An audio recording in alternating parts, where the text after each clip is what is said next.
And I'm very excited about it, though I have to say, sometimes if you see the array of different organizing I need to do, the one thing I forgot was peanut butter for something, so Dawn ran to the store and got it. But it was basically okay, so I'm very excited to share about the newest book from Dr. Greger, How Not to Diet.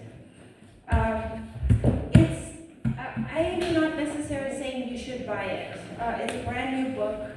So, and I heard from somebody that, from Susan, that at Gallery Bookstore there is a half price off copy of this one because the cover was scratched. So it might still be there in case you want to get it after today's class. And at 4:30, when class is over, people will come here and start practicing for the concert tomorrow with the harpsichord. And so we will be, we'll clean things up, and then they'll be playing for us while we're doing that. So that will be very nice. Let's see. Hopefully you've put your name on the raffle, because I'm going to raffle off a few things. If you don't know yet, Dr. Michael Greger, he has a website called nutritionfacts.org, and it's a very helpful website for information. You can get video clips, you can search something, and then get great information. Does it show, Jeffrey, if I go over here, does it show on the video? Yeah? Okay. Good. So, let's get started. So you have a handout with the ingredients for ideal weight loss diet, and it's 2 pages. And we're going to go through that step by step today. So the first part is anti-inflammatory. So when we get a splinter, our body's reaction is that the body right at the surface where the splinter got in gets inflamed. And John and Dawn, you can come over here now. It's fine. You don't have to stay there. But send John over. Yeah. Okay, so you get the splinter and it gets inflamed. But what's happening nowadays is that people have chronic inflammation. And that's damaging for the body. In particular, it increases your chances of cardiovascular disease. It reduces the ability of your body's kidneys to function, lung function, and also liver function can be affected. And you can check your level of inflammation by taking the next time you get your checkup. When you do a blood test, have them check your C-reactive protein, and it should be under 1, but most people are over it, and so that will be a gauge for you what your level of inflammation is in your body. There are several seats in front here. So that would be helpful to know your level of inflammation. So C-reactive protein is one of those tests that they can check off for you to do. And it can also increase depression. It can impair your memory. So your brain is affected if you have chronic inflammation. So in our Healthy Brain class, they were highly recommending using turmeric and also taking a supplement of DHA every day. That's an omega-3 long-chain fatty acid. So that's in regard to inflammation. The foods that are helpful to eat, because it's one thing if you know about inflammation, but what are the foods that we want to eat? One is turmeric, and so today I'm turmeric paste. We've already had, and it's actually, did you see that it's Kathy's recipe? I did. This is Kathy, and the recipe, Kathy's turmeric paste recipe is from her. Turmeric is the best one to reduce inflammation, and also ginger and garlic. And just on a side note, garlic is really helpful to reduce various cancers. So eating raw garlic every day, Karen Uphoff told me 2 cloves of garlic a day is ideal, of raw garlic, chopped up in whatever, on however you want to take it. Then green tea and black tea. I, on a regular basis, drink green tea, like 3 cups a day, 2 in the morning, 1 before lunchtime. But it's caffeinated. You can also get decaffeinated green tea. So that can give you a boost on anti-inflammatory compounds. Then fiber and flavonoids. And where do we get fiber? Some of you have been in other classes. What are fiber-rich foods? And it's not fruits and vegetables. Legumes, yes, legumes. And what are legumes? Beans, peas, dried peas, and lentils. Yes. So legumes are very, very rich in fiber. And then what else? Not fruits and vegetables so much. They have some in nuts and seeds. Powerhouses are legumes, and then there's one more food group. Grains. Grains, whole grains. And USDA, they say eat half of your grains whole, but I say 100% unless you eat out. Sometimes you can't get whole grains. But we will learn today too how it is helpful to limit eating out because you have more control over what you're eating. All right? Okay, yes, so we have legumes. Then herbs. I want to stress how important it is to eat herbs. And I'm going to do a herb mixture for you today. So herbs are anti-inflammatory. And eating a variety, it's easy to eat a variety of herbs. This is my tray for my savory spice blend. And it's so many different herbs. You get so many phytochemicals, different. Look at the colors even. So herbs and spices are really, really good to add to your food.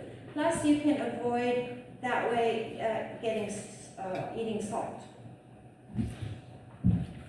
And then chamomile tea is a good flavin-filled beverage. The pro-inflammatory foods listed here are especially that are high in saturated fats and trans fats. And the top 5 in U.S. food supply are cheese, desserts like cake and ice cream, chicken, pork, and burger. And pizza for teens. Yeah, pizza. And I have a friend who she just turned 85 2 days ago, and she has all kinds of ailments, and she has gone to several of my classes, and she would do certain things, and then, well, now she's on it. Like, sometimes it just takes a while, but now she's like, she was diagnosed with Cardiovascular. Yeah, cardiovascular disease. And so now, because her legs are, she has not blockages, but she has plaque in her legs, and she has pain in her legs, and she can hardly walk. So now she is using Dr. Esselstyn's book, Prevent and Reverse Heart Disease, and she says, well, I'm cutting out eggs, cheese, chicken, fish. What else is there to eat, Petra? And I'm like, you're laughing, but for her, this is a serious question. And by the way, I'm not saying you have to be vegan or vegetarian, okay? So just FYI. I'm not 100% plant-based, but I am like, let's say, 98% plant-based. I sometimes eat mussels for B12. I sometimes, if I kill the abalone, I will eat a slice of abalone.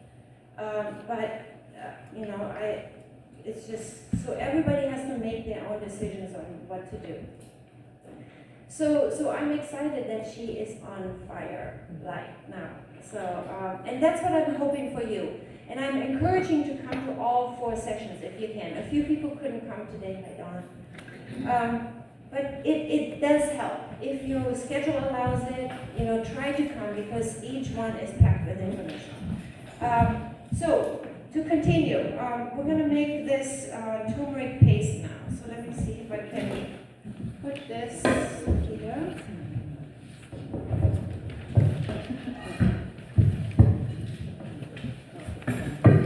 Wow. I have like several cords here that I have to deal with. So this is my vegetable broth. Okay, I'm going to just put these on so that I don't have to run back to the kitchen, back and forth. I don't like the plastic, but I won't touch the food with it, just, you know, to keep it clean. All right, so what we're going to do is make this recipe from Kathy. Oh, by the way, so Dawn, for the raffle, can you get that blue box for the raffle, or the purple? And then pull 3 names. Oh, if you haven't filled it out. Yes, well, next time you'll remember to fill out. Right? That would be a good incentive. So then call them out, and then they can pick. So I don't want to touch it. So I can't read it. Oh, so. Oh, Rhoda, sorry. I didn't see the R. Rhoda, do you want the turmeric? Do you want black cumin? Or would you like most of the spices except for thyme to make the spice, savory spice? So they're all here? Yeah, except for the thyme. Okay, cool. That's yours. Okay, next one is Greg Escher. So, Greg, do you want the turmeric or do you want the black cumin? Turmeric. Okay. It's gonna throw it. So the next one is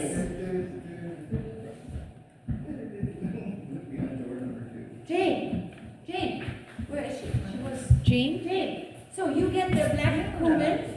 I found it at Corners, and I'll talk about that in another session.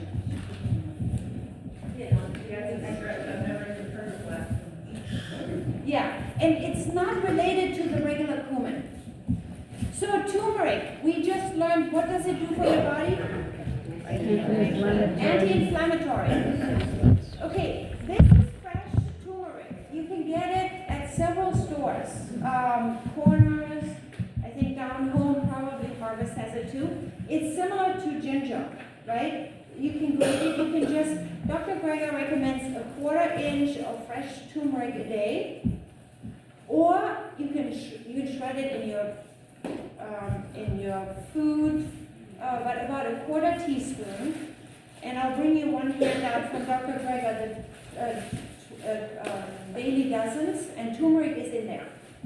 So fresh turmeric, or you can use the powder. And so what I'm going to do now is make this turmeric paste recipe for you. Oh wow, that's a whole cup. I'm very ambitious. Okay, so you put the turmeric powder, and Kathy, you could correct me, okay? Because this is Kathy's recipe. And she told me she had given it to her dog, her husband, and herself. And that's what I'm doing it now. My dog, my husband, and myself are getting this turmeric, okay? So you take 2 parts water. I like to make big quantities so I don't have to do it all the time. So I have 2 cups of water, and that's on your recipe, and 1 cup turmeric, and then you just add it. And as you can see on your paper, it says it stains really bad. I mean, like, so you really need to, like, be very careful with it. and you stir it. Let's see. Sometimes a smaller stirrer actually will help. And then you add also the black pepper.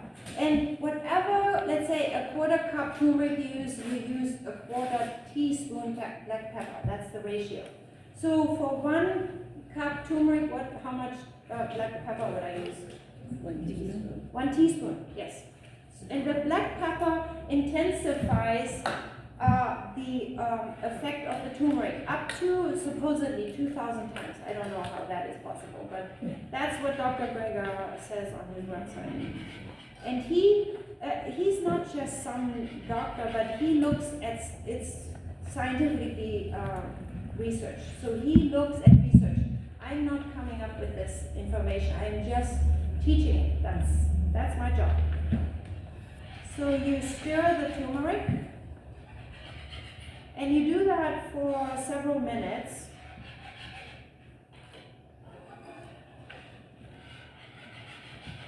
And while this is going,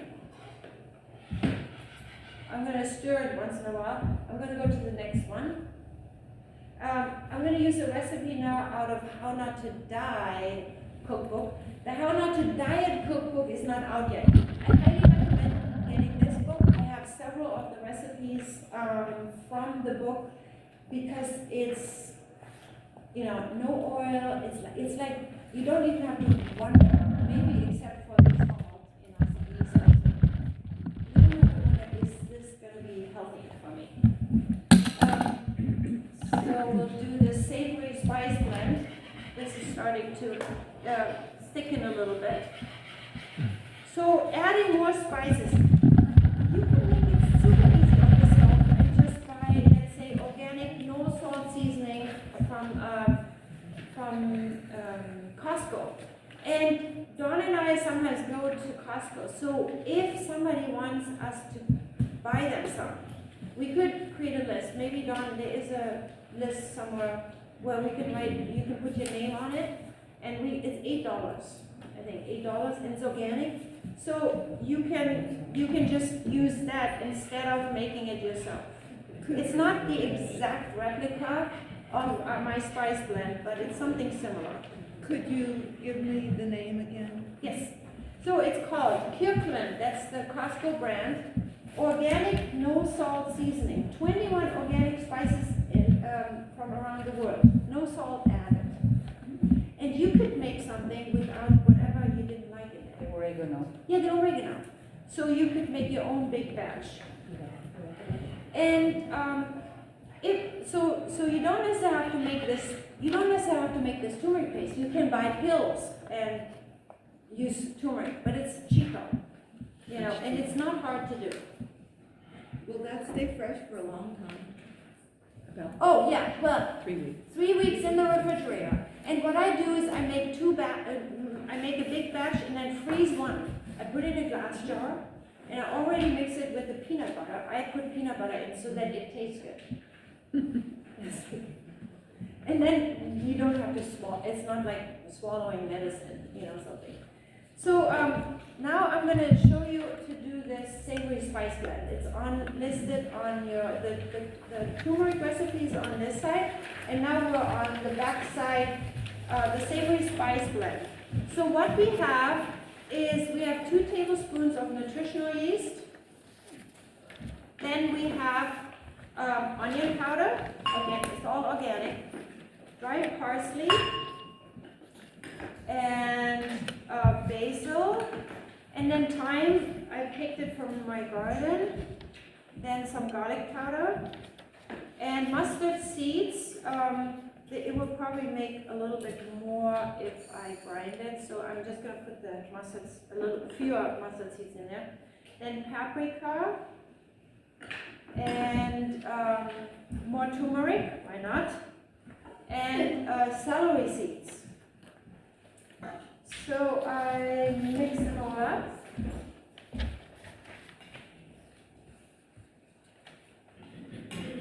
And then you can either use a spice grinder or, like like a coffee grinder here, like we have here. You know what, I'm gonna stir my turmeric again a little bit.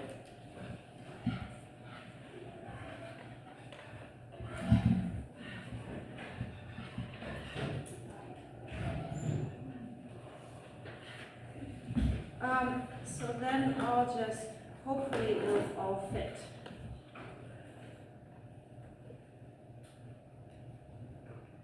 It doesn't, but you'll get the idea. No, I think it should.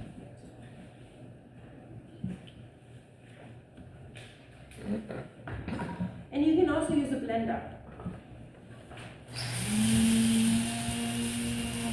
So you just see, you can do two things at once.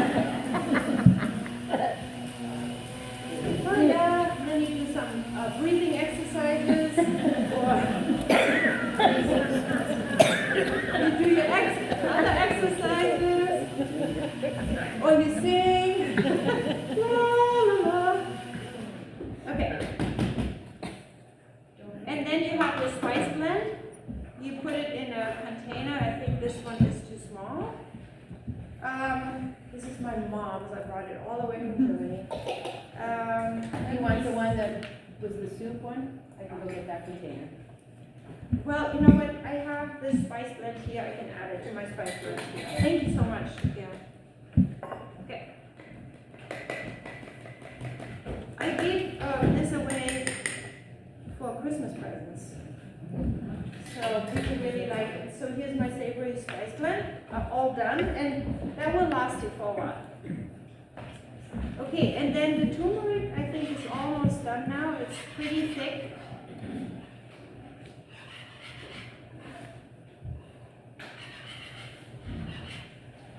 Now, I think I gave you the wrong ratio because I just guessed. On the recipe I said 1 part turmeric and then you put or 3 parts turmeric and 1 part peanut butter or a fourth. Don did the turmeric paste for you this morning and he put quite a bit of peanut butter in before it tasted good. So I just put, and you don't have to do this, you know, you can just do it without, or you can use another nut butter. But I like it to taste good. Like I'm really looking forward to eating it in the morning, you know, like, and make it a regular thing that you eat it every day. Make sure you give it to your dog too. And then Dawn, you can get the turmeric out, and Gail, you can help him. And I'm going to give you a taste test now of the turmeric, okay? So how much peanut butter did he put in it? Half the ratio 1 part turmeric paste to 2 parts turmeric paste to 1 part peanut butter. So only 1 part peanut butter to 2 parts turmeric paste. That's what it ended up with. Because 2 to 1. Yeah, 2 to 1. Okay, so I'm not going to mess with this too much now.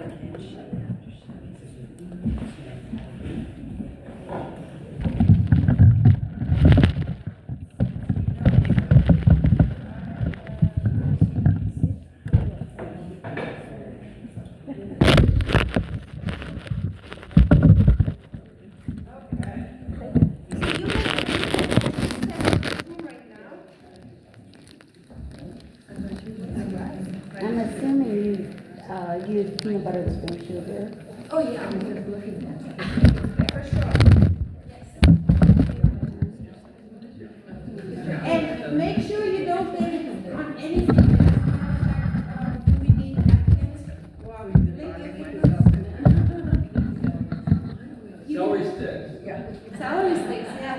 How about ginger in it? You can put ginger in it, why not? Have you ever tried it? Why not though? Yes. Okay, about a teaspoon. Yeah. So Dr. Greger recommends a quarter inch fresh ginger, or I think half a teaspoon turmeric. But because you also have peanut butter in there, I figure a teaspoon of the mixture. How much do you use? We do all different things with it. We make tea with it, so Yeah. we do the tea with some either ginger or cinnamon, and you can flavor it the way you want. He puts it in his green juice every morning. What? He puts it in his morning juice every morning. Okay. Petra, could you repeat what she said? Yes, okay, so could I get your attention, because the acoustics in here are not very good. Do you want to come here and talk into the microphone? We just use it in all Or different speak up a things. little bit. My husband puts it in green juice in the morning. I make tea out of it, cinnamon and ginger, anything. You can add it to anything. We add it to soups. We add it because it's in the fridge and it's already there, so the turmeric is only going to help any anti-inflammatory.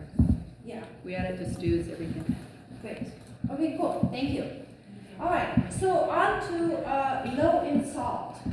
So 75% of the salt you're getting is from manufactured foods. And if you want to do that, right here, she doesn't do any salt. So if you need, well, I'm volunteering, you know, but all right. so here are certain things you can do, because salt retains water in your body. And so that's not very helpful for your heart to have extra water to pump. And so your blood pressure can get higher. I talked to my mom for years because she would salt so much. I mean, it really tasted salty, and now she has high blood pressure. But now it's harder to get off the salt, and it doesn't necessarily reduce the blood pressure. So if you can prevent high blood pressure, that's helpful. And if you already have high blood pressure, then reduce the salt intake. So use the no salt blend or make your own. So if you eat more at home, then you have control over how much. I never put salt on anything that I cook.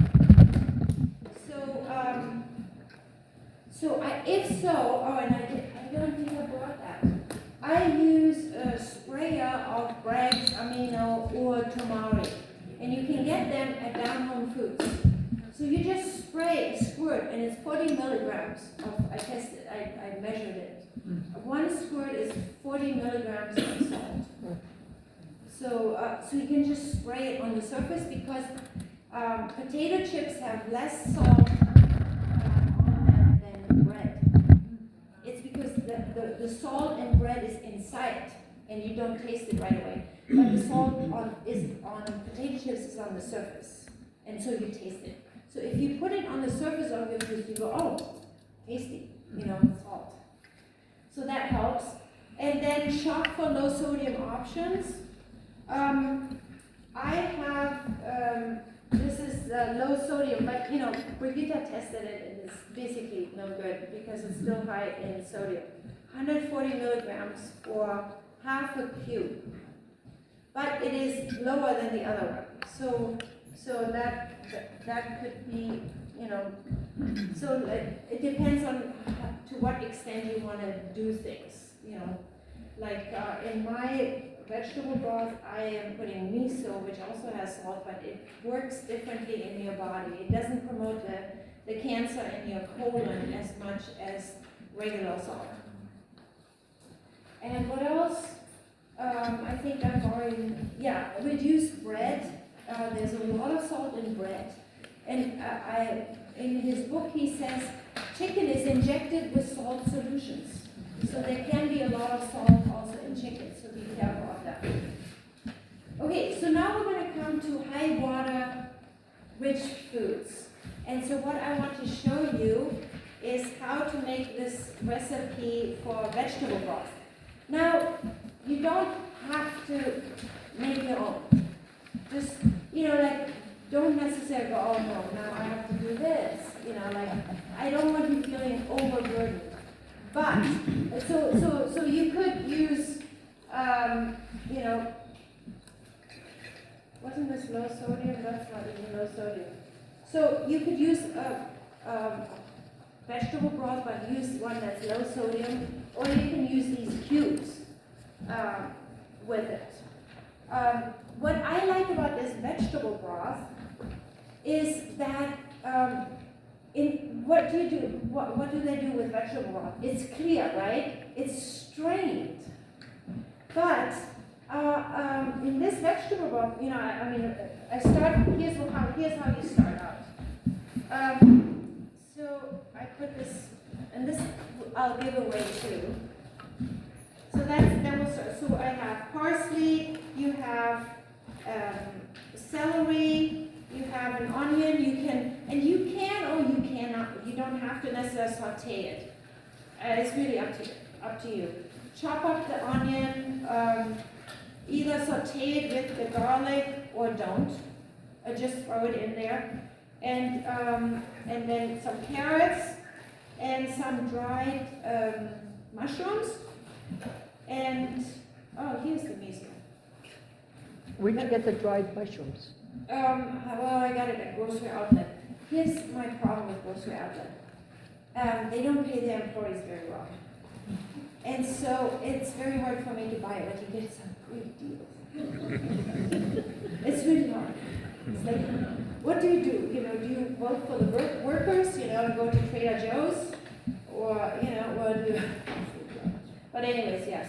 I got a whole bag of dried mushrooms for some ridiculous amount of little money. So here's a kit with the miso for somebody. So you just throw it in a pot and add 8 cups of water. And then you cook it. Now, I already cooked it at home because it takes an hour and a half to cook. All right, so Don, will you pull another name? Somebody's getting this now. Petra, Yes. so you said they strain their vegetables using Yeah. what? Then what do you do? Put Yes, it in so a here's what blender? I do. Instead of straining it, what I do, you either use a blender. So this has already cooked for an hour and a half at home. I need to plug it in though. Don, could you plug it in? I don't want to touch you with my hands. Yes. Joan Hansen, you're getting this. Oh my God. You can make a vegetable. Thank you. Now I have to cook. You can give it away. You don't have to accept it. Can you plug me in down there? Thank you, Petra. Yes, you're welcome. Because otherwise I have to use new gloves, and I want to avoid that. Push it hard.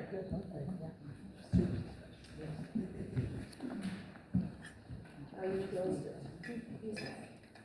Okay, cool. So you can either use a blender. You might want to cool it a little bit, and not put it in the blender. Oh, and I don't have my PPE.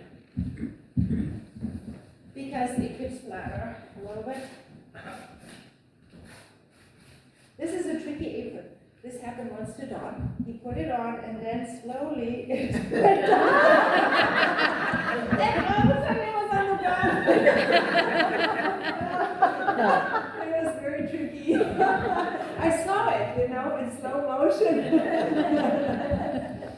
Okay, so Don got me this one time as a present, so here we go.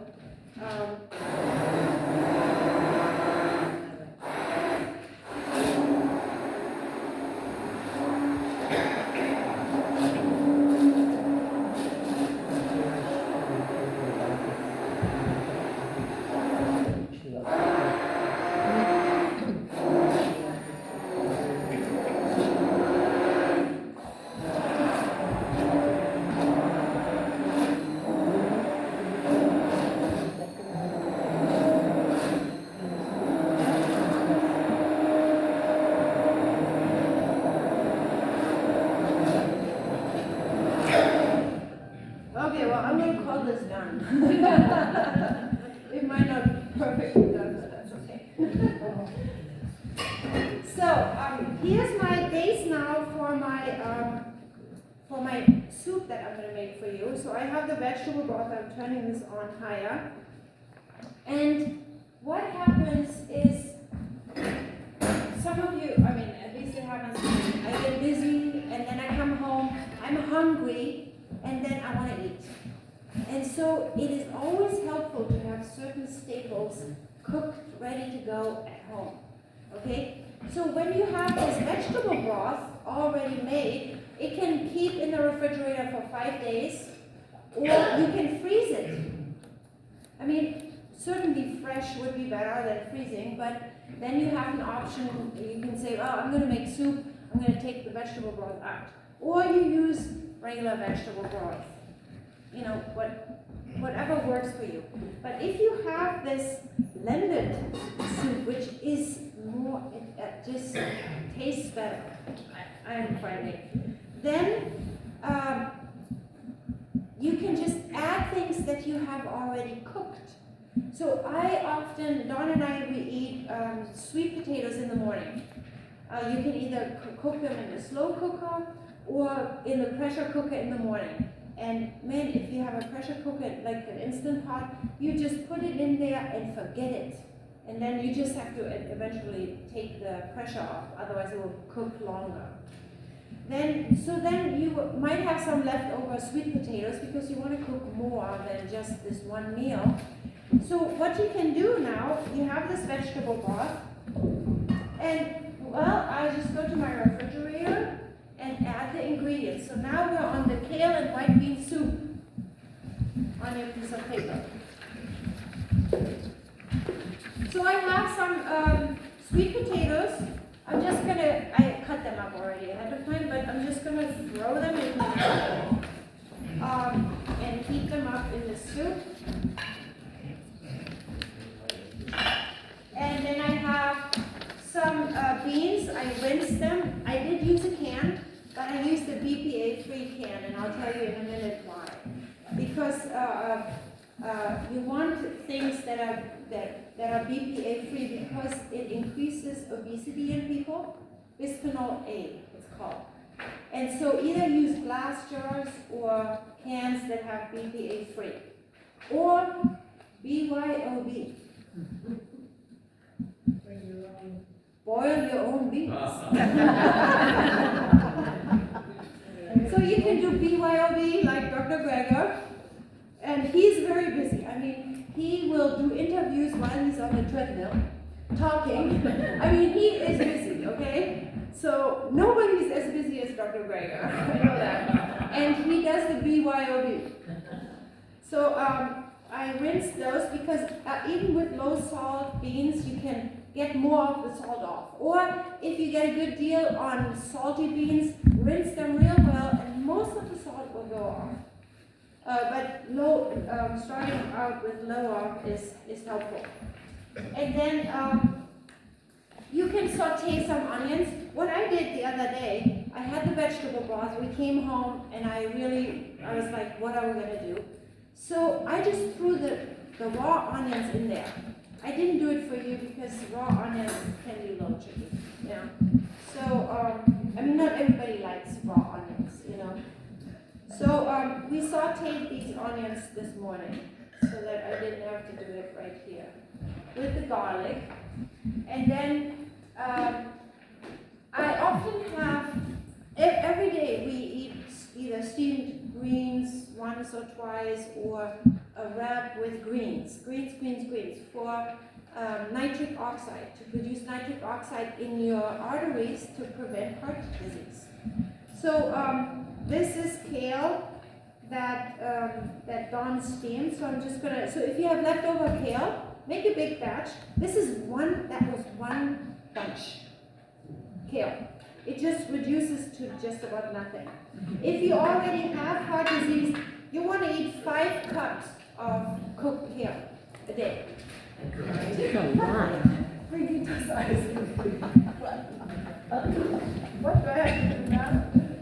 Okay, so what else is in the soup? Let me check. I have my tray here. Let me switch my trays here. Oh no, I won't do this. This is dangerous. And then we also have the savory blend in a little, dispenser, so you can put it on things. All right, so we have red chili flakes. Then we have bay leaves to cook it with, and the marjoram comes a little bit later. So I'm just gonna put the lid on here, and while I talk, let this mix up a little bit, and then at the end, I'll put some spices on it. I have a question, Yes. please. It says, fresh chopped red kale, whatever, anything. Yeah. So you cooked it before? Yeah, but you don't have to. When Okay, you don't have You see, to. because they want you to cook it for 20 or 30 minutes, which Okay, I don't think is necessary. okay, The soup I made you today, which is this soup, I just, I cooked the sweet potatoes, and the sweet potatoes were ready. I followed the recipe. No, I didn't follow the recipe. That was the problem. So I cooked the sweet potatoes and waited to put the kale in because I didn't want to overcook it. And then the sweet potatoes, because they were cut real small, they were ready. Then I put the kale in so that your soup will have a little bit chewier kale. But at home, cook it a little more. It's a little bit tricky cooking quantity, but did I answer your question? So- I'm not sure. you can throw in just fresh kale, Yes, okay, absolutely. and then you cook And it, then you cook it. Yeah. I only did this because I'm not gonna cook it for 20 minutes or something. right, And I would never cook kale for 20 minutes. okay. I just basically let it melt a little bit, and then I eat it. So that's gonna cook, and now I'm going to, I can leave these gloves on, but I'm not gonna touch, no, I'll take them off. So I'm done with that. So I wanna talk a little bit about high water rich foods. So, and this is what I'm making for you here, the soup. So if you do one really easy thing to kind of like shed off pounds and let them be gone is to eat a soup first, a vegetable soup before lunch and dinner.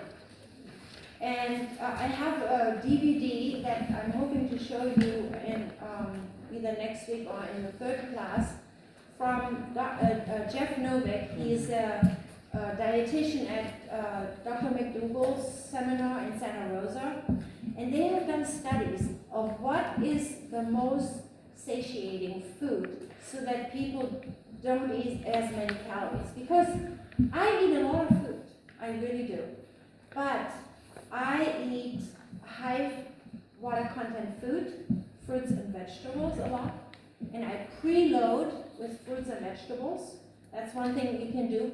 If I eat a snack, it's going to be fruits or vegetables. I won't snack, let's say, on nuts and seeds. Because it's like, you know, a handful of nuts and seeds. I can easily, while I do something, shove that in my mouth while I'm busy doing other things. But I was a compulsive overeater when I was a teenager, so I have to be careful. I mean, I was actually bulimic for 2 years, which was very, very hard. So I would eat and throw up, you know.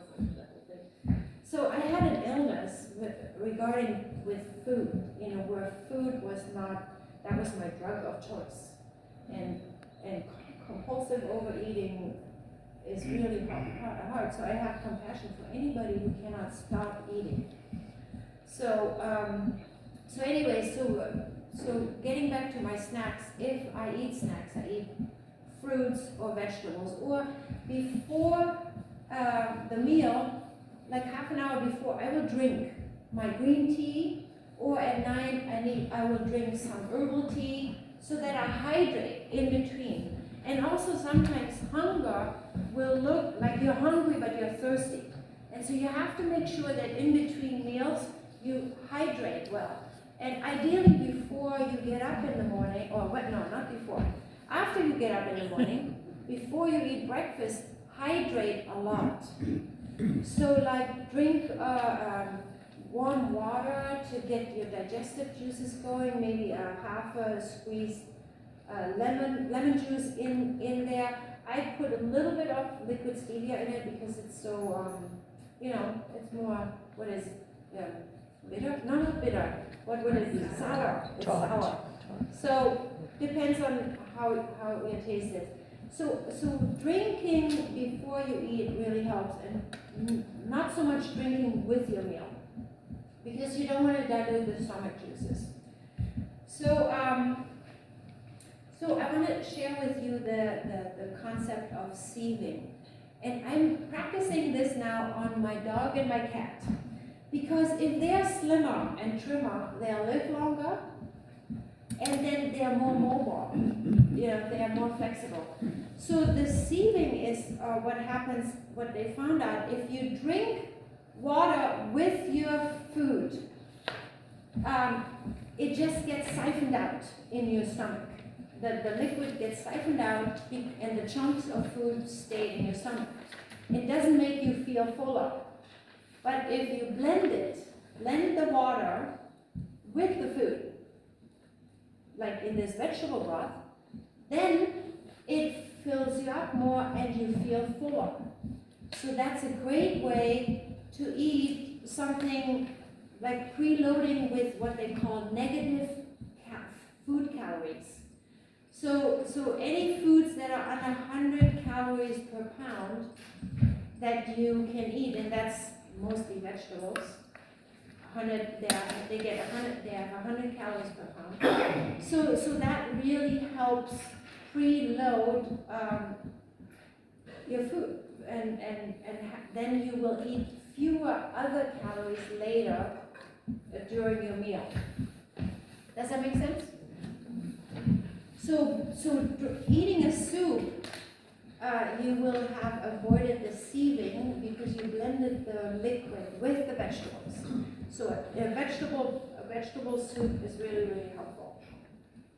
So this is starting to boil. I'll just let it boil a little bit. Okay, so next, here's, you don't have this, but water content of foods. So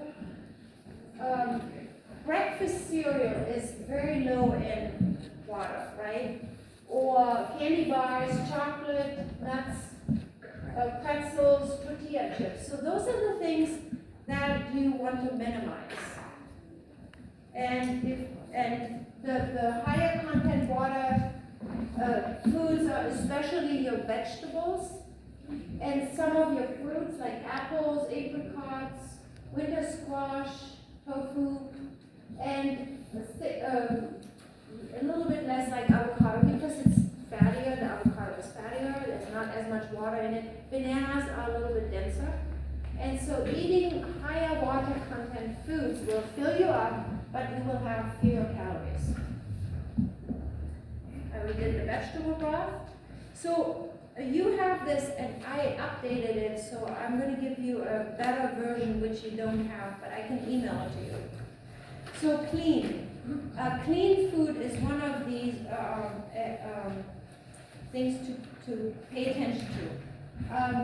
Prioritizing plant foods, there's more water, and they're cleaner. Let's say in fish.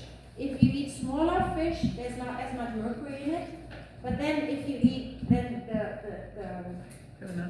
if you eat the tuna, which is bigger, has eaten all these other smaller fish, and the mercury concentrates in there. So it's similar with plant foods.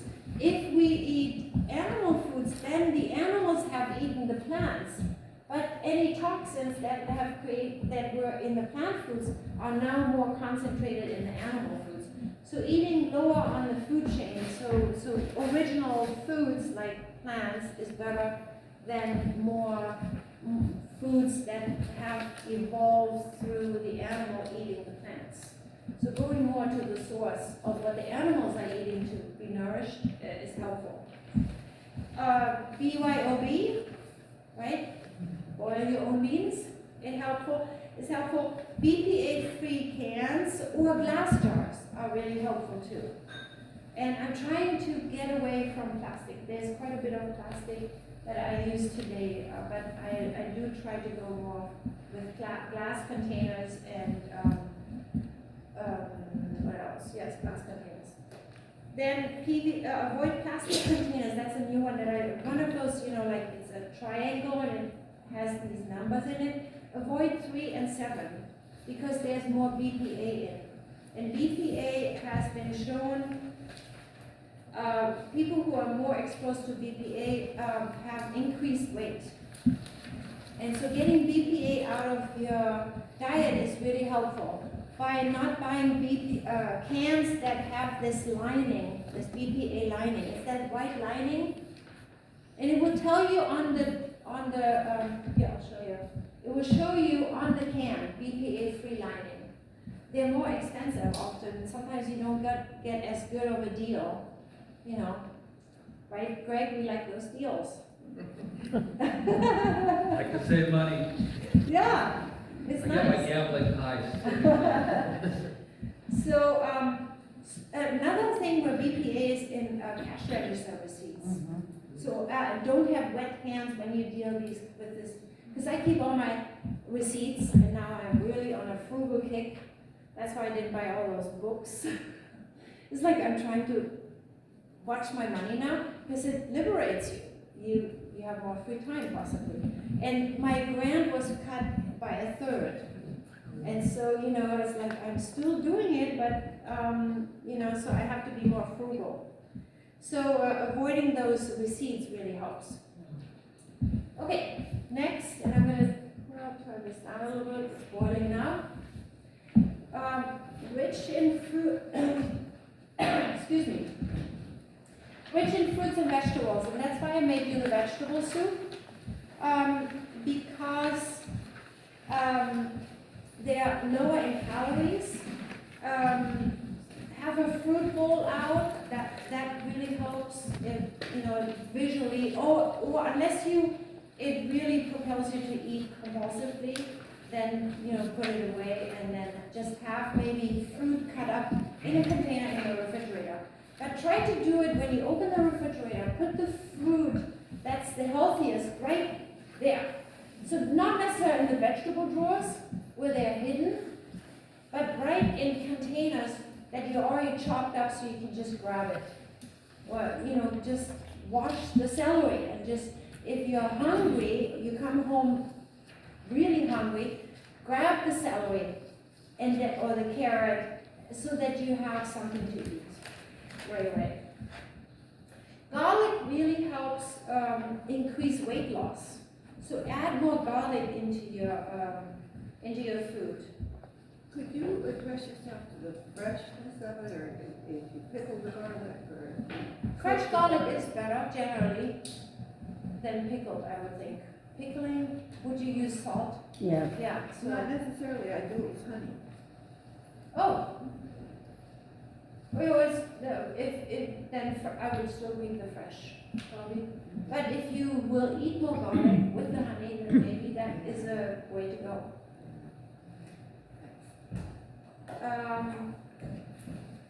Calorie density.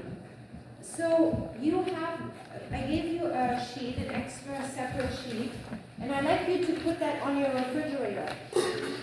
It's a separate sheet you have, right? Can somebody lift it up? Yeah, see, so that sheet, I'd like you to put, and I have it here too, I would like you to put it on your refrigerator, because per cup, the calories that are less than 100 per cup, you know, cups are, you can visualize the cup. Where is a cup? Here is a cup, you know. So 1 cup of vegetables and fruit is less than 100 calories. You can eat 20 of these cups a day and have your 2,000 calories. That would be a lot. So that helps. Then 300 calories a cup would be avocado, bananas, because they're either more fatty or they have less water. Starchy vegetables, pasta and whole grains, and beans. And then also yogurt, seafood, and wild game. What you want to eat less of is more the higher calorie foods. 300 to 600 calories, dried fruit, tofu, bread, eggs, sparingly, cheese, bacon, soy nuts, chocolate, oil. I'm off chocolate. Wow. But I eat cocoa nibs. I have this cough. Excuse me. I eat cocoa nibs. So the chocolate, you still have the sugar, and it's very high in fat because it has added fat in it. Where would you put the coconut? Oh, the coconuts? Well, they're also in this category, eating sparingly. Okay. But coconuts is just the cocoa beans chopped up. And so there's no added sugar, no added fat. It's fun. So,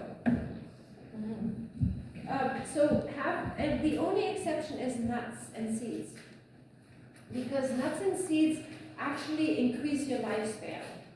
Just an ounce or like a handful a day. And what I'm hoping, who eats flax meal every day? Okay, good. So those of you who don't yet, eat 1 tablespoon of flax meal. Flax meal is the ground flax seeds. So that you get enough omega-3 fatty acids. You also might want to supplement with the 200 milligrams of DHA. That's the long-chain omega-3 fatty acids. It's good for your brain. It's also good for your heart. For diabetics, it's really important because not everybody can turn short-chain fatty acids to long-chain fatty acids. So the short-chain fatty omega-3 fatty acids you find in flax meal, hemp seeds, chia seeds, walnuts, and then also dark leafy greens.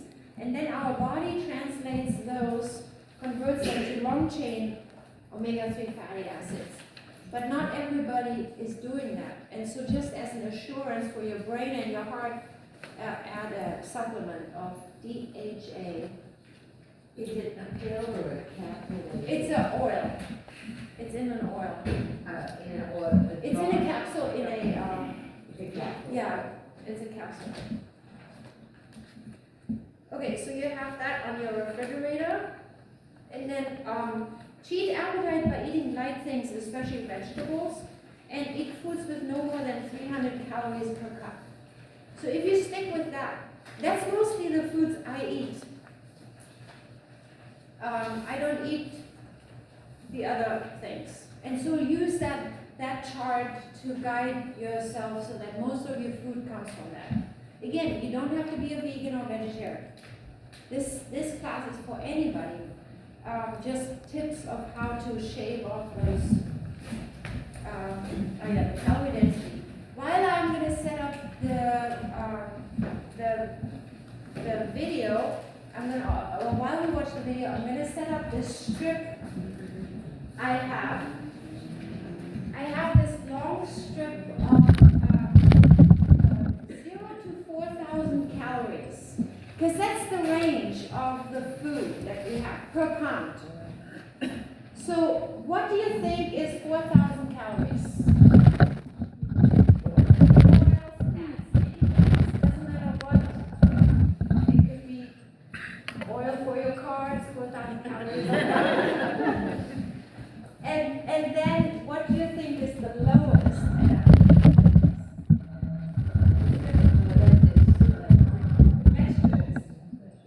Vegetables. Okay, so I'm going to set that up here while we watch the video. But I think we're going to so let's take a break and eat. And I want to thank Gail. She has been nursing and she has been here since 1:30 doing this now for quite a while. So thank you so much. And is all the other stuff in there now? Okay, cool. So I don't think you need to wash your hands, but let Don serve you the soup. You see, so that only he is handling the handle. And we have bowls, and then there is a recycling container.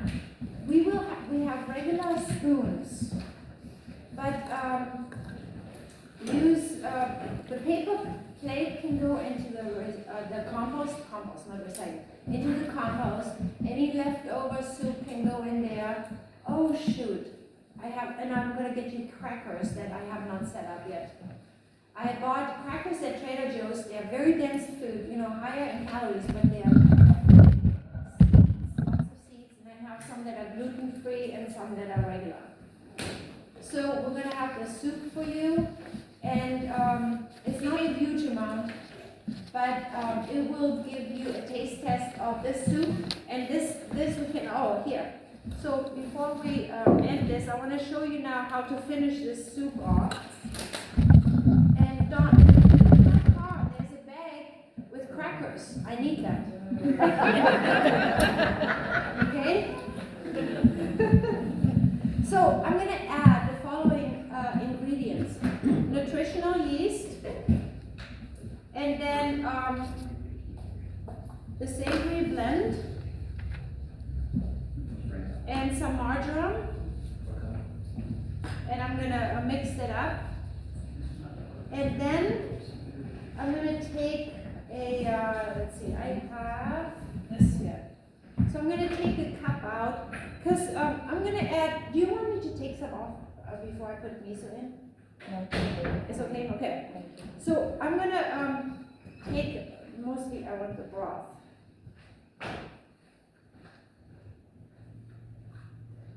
So the miso should not be cooked. And so, oh, and I never put it in the vegetable broth. In the vegetable broth, you put, so I'm gonna add more of that. And I'm just gonna add it here now, because I used all of the vegetable broth. And I don't always do this. You put some miso in afterwards, but you don't want to boil the miso. And I've been boiling this soup. And so if I have the miso in there, it's a soy paste. And it's fermented, so it has some enzymes in there. So I don't want to necessarily just boil the heck out of it. So it is really better to put it in afterwards. But see, if you forget the miso like I did now, then just put it in. So I'm going to add the miso for the vegetable broth, and now this is the miso for the soup. And if you follow the recipe, it will be all good. Just follow the recipe. And then you mix it up. I think I have a spoon here that I used to, that's clean for the miso. So then you just squish it around, and then you can add the soup, and then we have more soup to give out. So there should be plenty of soup, and this is called the kale and white bean soup. Did you find the crackers, Dawn? Yep. Oh, good. So everybody can have one cracker today. No, really, usually I split them in half or so, but they are so cheap. And Trader Joe's. My new favorite crackers. I mean, like tons of dietary fiber. What about the salt content? Good question, so we need to check that. So Greg, if you can bring one of those cracker labels here so we can look at the salt. Because you want at least, Dr. Krieger has this thing that you should have a ratio of, you see, he uses some, you know. True North is a retreat center, a healing center, thank you. And there's some that are gluten-free, okay, so keep those separate. So sodium 210 and calories 110, so it's higher. And that's the problem. This is a gluten-free. Can you label that? So that would be gluten-free. Thank you. Yeah, so the ratio ideally should be 1:1, because you should have maximum 2,000 milligrams of salt, and True North might be different in opinion, but most people get 3,500 calories, milligrams of sodium every day. So we all have to eat about, should I use my microphone? We all have to eat about 2,000 calories a day, more or less, depending on how much you move, you know, how tall you are, and this and that. So let's say 2,000 calories, and we shouldn't have more than 2,000 milligrams of sodium a day. And so it's a 1:1 ratio. So fruits and vegetables have a very low ratio of calories. Well, no, they are so low in calories, but they also don't have much sodium. But processed foods have a lot of sodium in them. That's why they taste good. And that's what is so dangerous, you know, for us. So this is not a good ratio. It's 1 to 2 rather than, let's say, 2 to 1. So 110 calories to 210 milligrams. So don't even, don't what? How much cracker? For one cracker. Yeah. So just, soups, especially the store-bought soups are really high in sodium. So you can easily get 600 milligrams in 1 cup. Or 1 serving is maybe sometimes or tomato sauce. A third cup and you get a lot of sodium in there. I want to finish, let's see, I think I got it. Okay, good. So we're gonna stop for lunch or for a taste test now. And meanwhile, I'll set up the strip and then you can have a look at what foods are at what category and see how different the calorie span is. It's incredible. So if you eat more of the 500 calories per pound, or if you convert it to cups like your paper says, 300 calories per cup or less. And you can eat pretty much as you want. I mean, you can still eat compulsively, which I wouldn't recommend. But at least you're not getting the calories. And you're getting lots of nutrients. And on this chart that I will have there too, it will show you that it's basically 2 charts. One is nutrient density, one is calorie density. And I'll explain the nutrient density in the next class. So we'll stop for lunch, and then we'll have the video afterwards, okay? Great. Okay. Yay. Yay.